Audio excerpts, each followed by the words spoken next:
राजा और चोर। वही सिपाही पूरी रात गश्त करते रहे और चोर की तलाश करते रहे। सुबह के 4 बज गए थे। सभी सिपाही चोर को ढूंढते ढूंढते थक गए। तब भी सारे सिपाहियों ने सोचा कि अब घर चलकर थोड़ा आराम कर लेते हैं। जब वो घर पहुंचे और दरवाज़ा खटखटाया तो पत्नियों को शक हुआ। उन्होंने सोचा कि साधु की बात सच हो गई।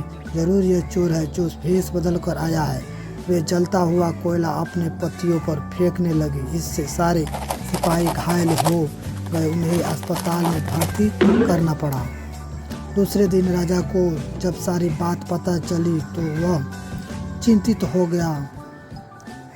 उसने फौरन कोतवाल को आदेश दिया कि जितनी जल्दी हो सके उसे चोर को पकड़कर हाजिर किया जाए।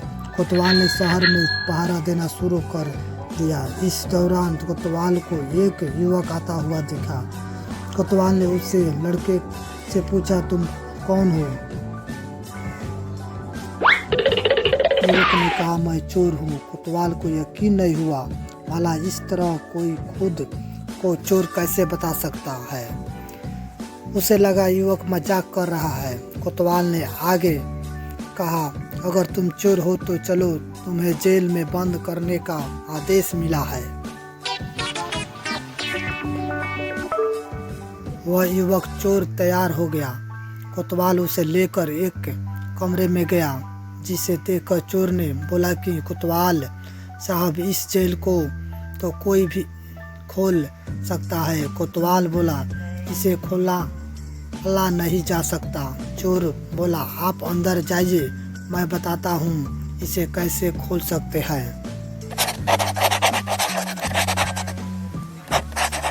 कोतवाल मान गया और जैसे ही अंदर गया चोर ने दरवाज़ा बंद करके लॉक कर दिया और हंसते हुए बोला, मैंने पहले ही बोला था मैं चोर हूँ, आप माने नहीं।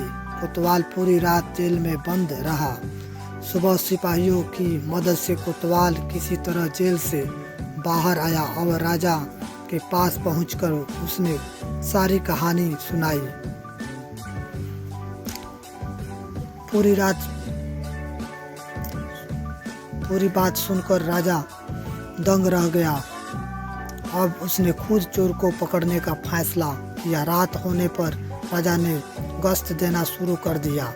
इस दौरान चोर ने साधु का भेष बनाया और एक पेड़ के नीचे धोई जमाकर बैठ गया।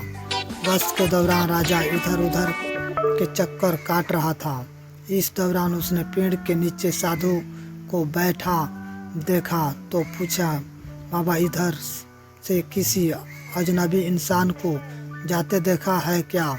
साधु के भेष में बैठा चोर बोला कि मैं ध्यान में था इसलिए देखा नहीं पाया।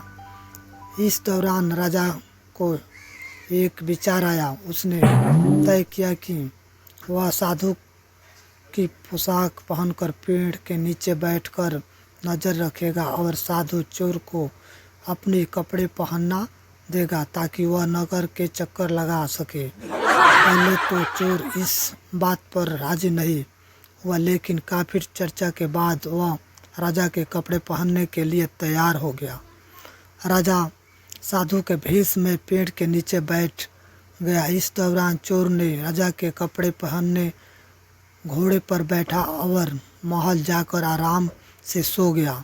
जब पूरी रात गुजर गई, सुबह के 4 बजे करीब राजा को लगा कि साधु तो अब तक लौटा नहीं और न ही कोई अजनबी इस रास्ते से गुजरा, तो उसने महल लौटने जाने का फैसला किया। जब वह महल के फाटक के पास पहुंचा तो पहरेदारों ने सोचा कि राजा तो काफ़ी पहले महल आ चुके हैं, ये जरूर कोई बहुरूपिया है। उन्होंने राजा को बहुरूपिया समझकर जेल में डाल दिया।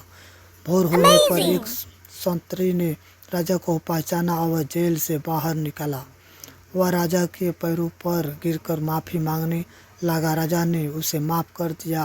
राजा ने महल पहुंचकर देखा कि चोर रात भर उसी के बिस्तर पर सोया और उसी की पोशाक में फरार हो गया है।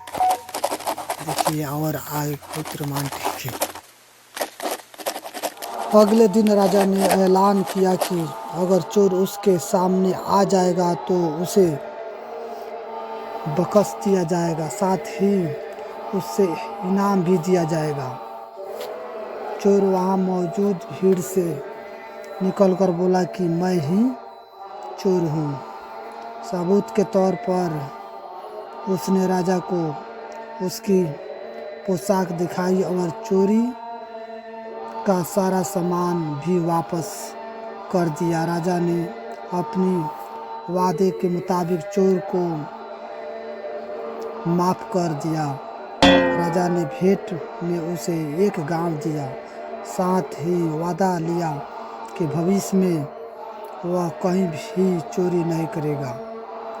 इस तरह चतुराई के बल पर चोर ने खुद को साबित किया और खुशी खुशी जीवन यापन करने लगा। प्लीज़ फॉलो करें और भी वीडियो मिलेगा आप लोग को।